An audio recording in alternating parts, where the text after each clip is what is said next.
Welcome. You're listening to the Malcontent News Russia-Ukraine War podcast, the show that cuts through the fog of war and updates you about the ongoing conflict in Ukraine. With your host, Linnea Hubbard. Don't forget to like, comment, and subscribe on Apple Podcasts, Spotify, and Google Podcasts. I'm Linnea Hubbard, and today is Friday, June 2nd, 2023. It's been 3,383 days since Russia occupied Crimea on February 27, 2014, and 464 days since the large-scale invasion of Ukraine began. Today's podcast looks at what happened yesterday in the Russia-Ukraine war.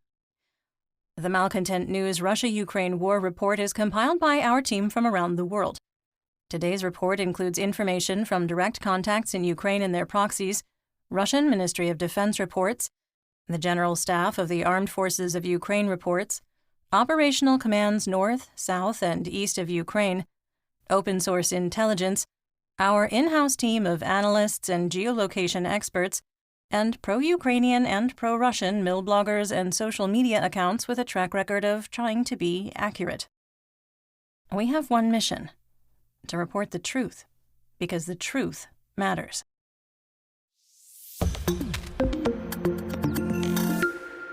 This podcast contains frank descriptions of war and its effects and may not be suitable for all audiences. Listener discretion is advised. Let's start with our assessment of the current status of the war. First, in preparation for larger offensive operations, Ukrainian forces continue shaping operations on multiple axes, creating panic and uncertainty among Gauleiters, Russian administrators, and military leaders. Second, we maintain that the continued incursions into Belgorod, now stretching along 187 kilometers of border, is meant to force the Russian Ministry of Defense, or MOD, to move military assets out of Ukraine to secure the region. Third, current weather models indicate soil conditions will become favorable for large-scale military operations by June 5th. Fourth, we've identified shaping activity by the Ukrainian armed forces in 4 locations that could indicate a larger attack is being prepared. Fifth, the decreasing number of attacks and increased use of artillery indicates that Russian forces are in a defensive posture and waiting for Ukraine to launch its offensive.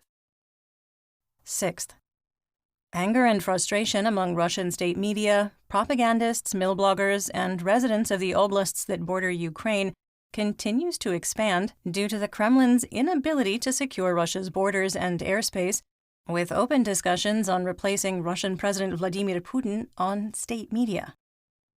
Seventh, we maintain that Russian Chief of Staff Valery Gerasimov and Defense Minister Sergei Shoigu are some of the best allies available for the Ukrainian MOD due to their acceptance of systemic corruption, political infighting, waste of military resources, and straight-up refusal to adapt to the realities within the theater of war. And finally, we maintain that the less-than-acceptable performance of Russian air defenses in Moscow puts unpopular General of the Army Sergei Surovikin at risk of dismissal.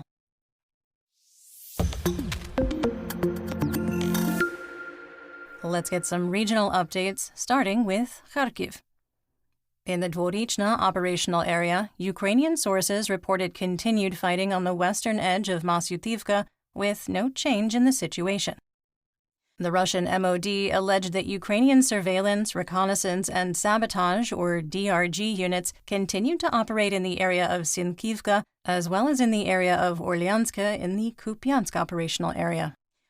Kharkiv Oblast Administrative and Military Governor Oleh Sinyubov reported that Vovchansk, located 5 kilometers south of the Russian border, was heavily shelled, potentially in response to heavy fighting south of Shebykhino when Russian partisans crossed the border on June 1st. The city of Kharkiv was hit by 2 S-300 anti-aircraft missiles used for a ground attack, striking the industrial district. 1 person was wounded in the attack.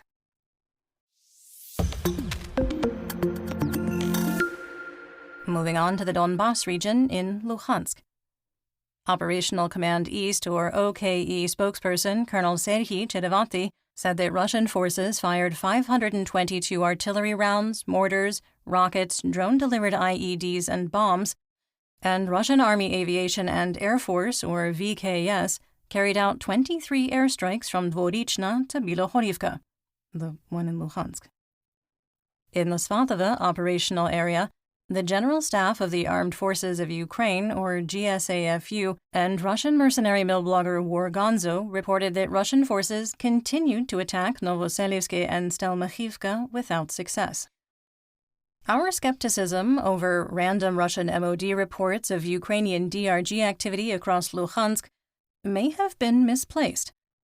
Over the last 2 weeks, we had shared the Russian MOD morning report alleging Ukrainian DRG units were operating in the area of Raihorodka, and that appears to have been true.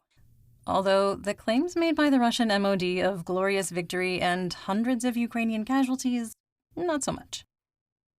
A geolocated video showed that Ukrainian forces had liberated the hamlet of Serhievka, which is now under the control of the regional police, indicating that Russian troops have been pushed across the Zherebets River. Ukrainian policy is not to announce the liberation of a settlement until it reaches the level of civilian control, indicating Russia's hold on Raihorodka is tenuous at best. In the Kremina operational area, the Russian MOD alleged that Ukrainian DRG units were active in the area of Kremina, but didn't provide any more specifics. In the Lysychansk operational area, the GSAFU reported that Russian forces continued their attacks on Bilohorivka, the same one as before, supported by Russian Army Aviation and Air Force, or VKS. The attacks were unsuccessful. In occupied Luhansk, the self-declared acting leader of the so-called Luhansk People's Republic, or LNR, Leonid Pasechnik, signed a decree liquidating the LNR Ministry of Foreign Affairs effective immediately and dismissing the foreign minister. The LNR has ended all international connections and has become an unrecognized part of the Russian Federation by decree. The LNR Joint Center for Command and Control, or JCCC, also reported that occupied Mikhailivka was attacked by rockets fired by HIMARS, with no other information available at the time of recording.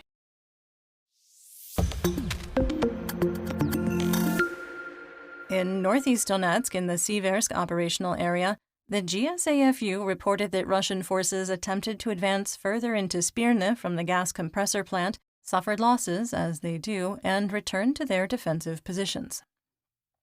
In the Soledar operational area, Russian forces attempted to widen their salient with another attack in the direction of Orikhovo-Vasilivka and were unsuccessful. Ukrainian forces have been targeting the Russian E-40 highway ground line of communication, called a GLOC, that's a supply line, with kamikaze drones and drone-directed artillery, and hold fire control over the highway west of Zalesnyansk, creating a challenging environment to maintain logistics and support the Russian forces in the Orikhovo-Vasilivka salient. In the Klishchiivka operational area, the GSAFU reported that Russian forces attacked in the direction of Bilohora and were unsuccessful, indicating that fighting for the crossing of the Seversky Donets-Donbass Canal continues.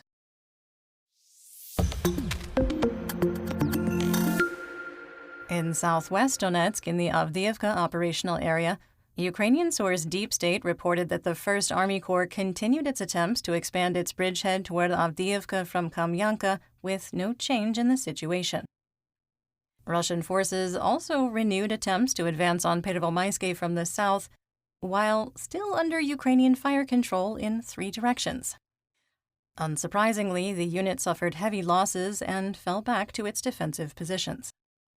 In the Marinka operational area, the Russian MOD reported that the 5th Motor Rifle Brigade of the 1st Army Corps and the Chechen Akhmat 54th Motor Rifle Brigade, supported by the Russian VKS, continued their attacks on Marinka.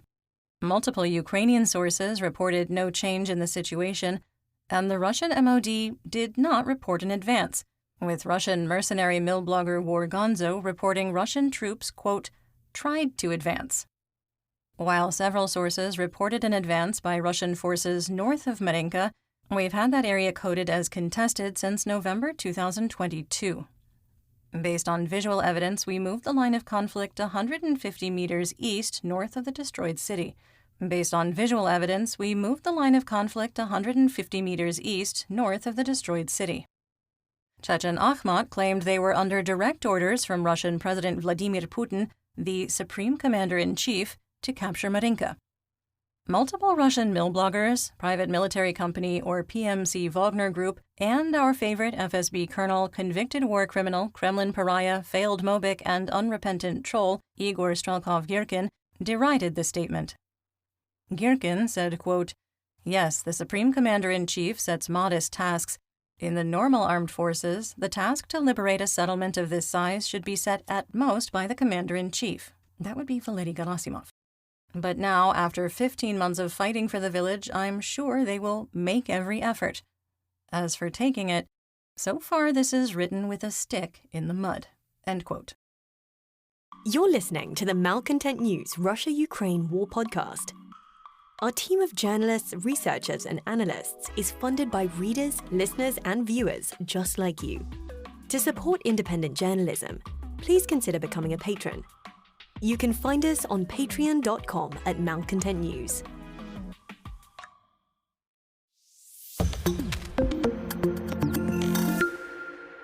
Moving on to Zaporizhia. Russian forces conducted 106 fire missions on Free Kherson, 3 drone attacks and 2 airstrikes, targeting 22 settlements along the line of conflict, killing 1 civilian.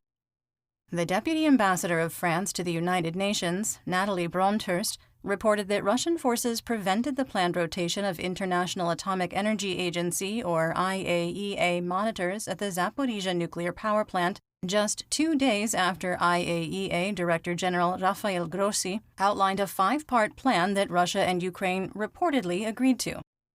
Addressing the UN Security Council, Bronthurst said, quote, "Russia is solely responsible for this situation, and as we know, it was Russia that seized the station by force, concentrating armed forces and military equipment on the spot. The mining of the adjacent territory and the consolidation of military positions on the territory of the power plant are unacceptable." End quote.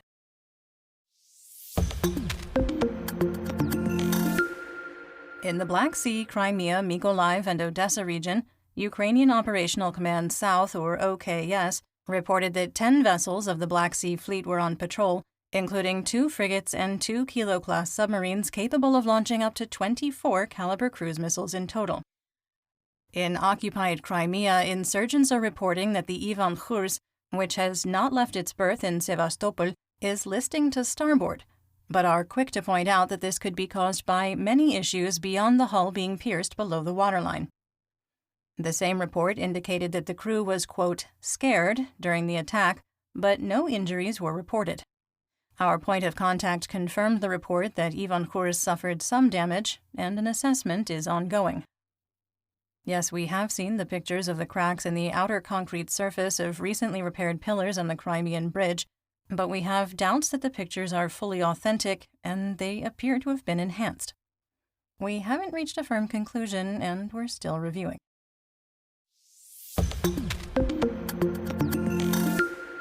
In western and central Ukraine, Russian forces conducted 81 fire missions on Free Kherson, firing 381 artillery rounds, mortars, Grad and Smerch rockets, drone-delivered IEDs, and bombs, with the city of Kherson targeted 9 times and hit by 38 munitions, wounding 16 people. Multiple Fab 500 SE UPMK glide bombs hit the Music Academy in Odra-do-Kamyanka, completely destroying the building. Russian forces also dropped multiple glide bombs on a bread factory in Berislav, heavily damaging the facility and its delivery vehicle fleet. 2 people were wounded in the attack.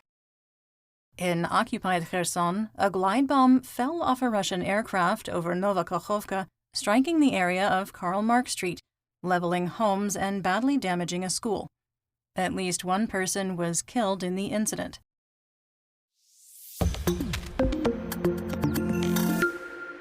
In north and northeast Ukraine, Russia continued its unrelenting missile and drone attacks on Kyiv, launching 15 Kh-101, Kh-555 cruise missiles from 6 Tu-95 MS strategic bombers from the Caspian Sea and 21 Shahed-136 kamikaze drones. Ukrainian air defenses achieved 100% success, downing all of the missiles and drones. Falling debris wounded 2 people, with 1 person requiring hospitalization. The attack caused minor damage to 3 homes and fires in 2 more.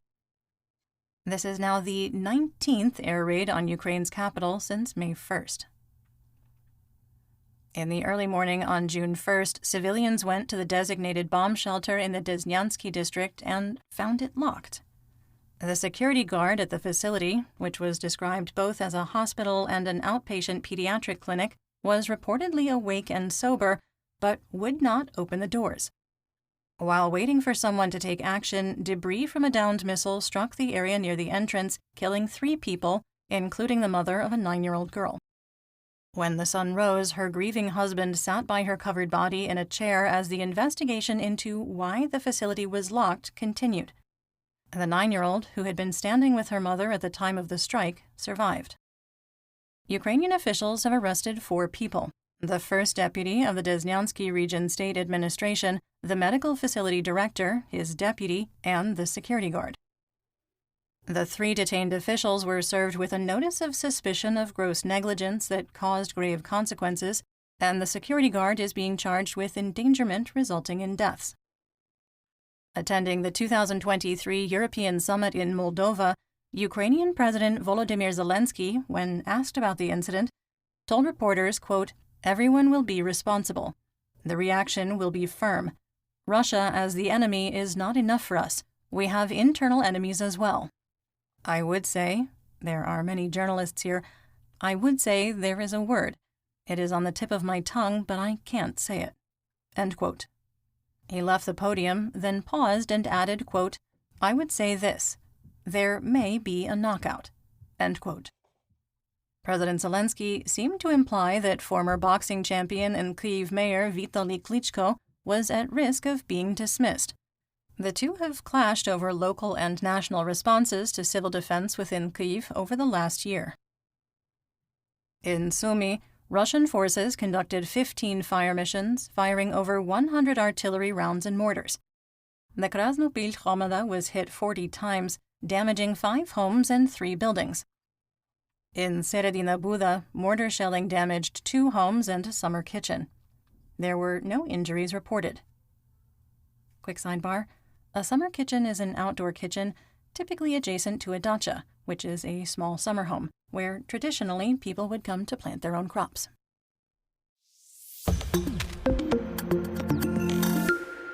On the Russian front, as of the time of recording, the Free Russia Legion, or FPL, and the Russian Volunteer Corps, or PVK, continued to fight in Novaya Tavolzhanka, southwest of Shebekino.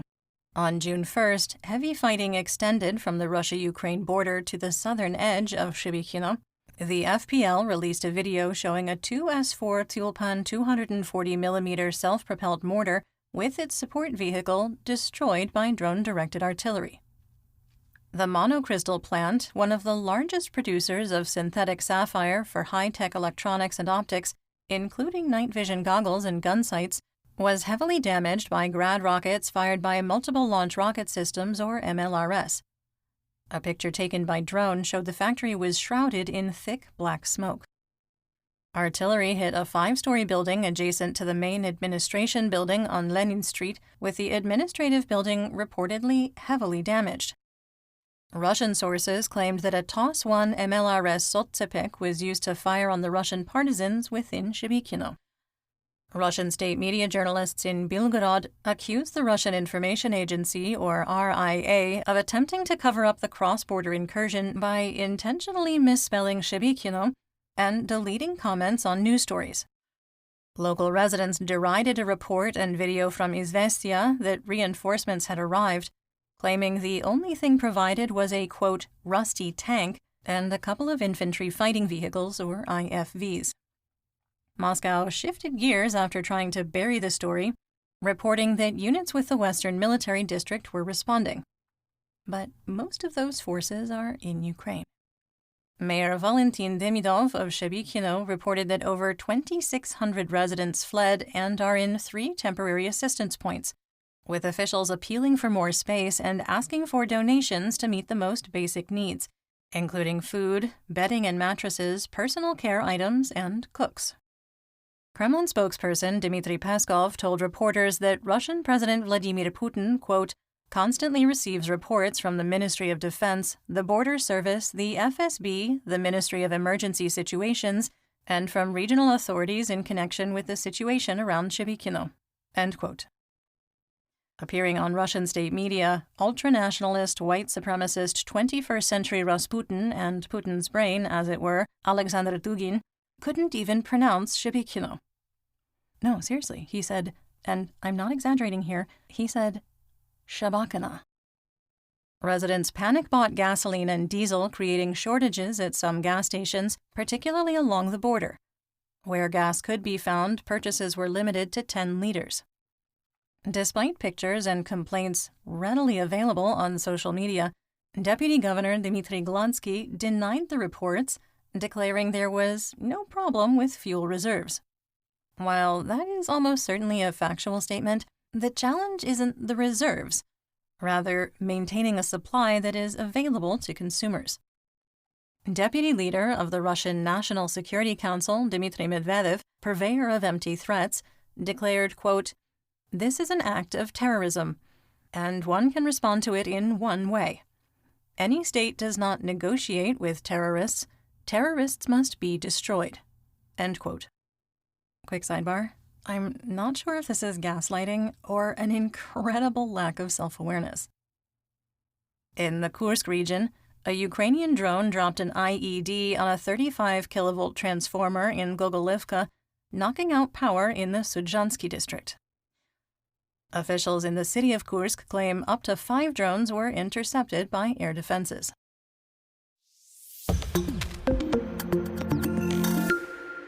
Let's talk about developments theater-wide and outside Ukraine. Mateusz Morawiecki, Prime Minister of Poland, has said his country will help Ukraine train F-16 fighter jet pilots.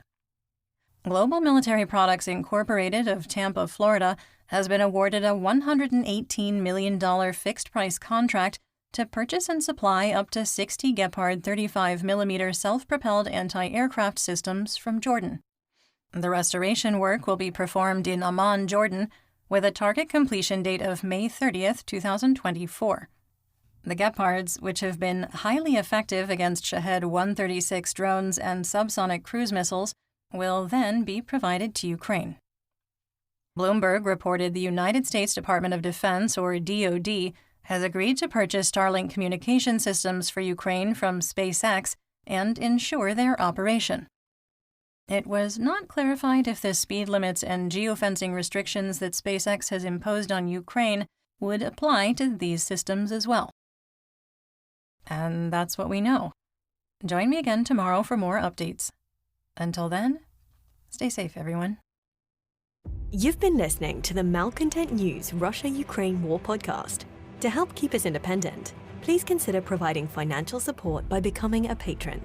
Want on-demand news in your hand? Download the Google News app and make Malcontent News one of your favorites to receive breaking news updates. Thank you for listening.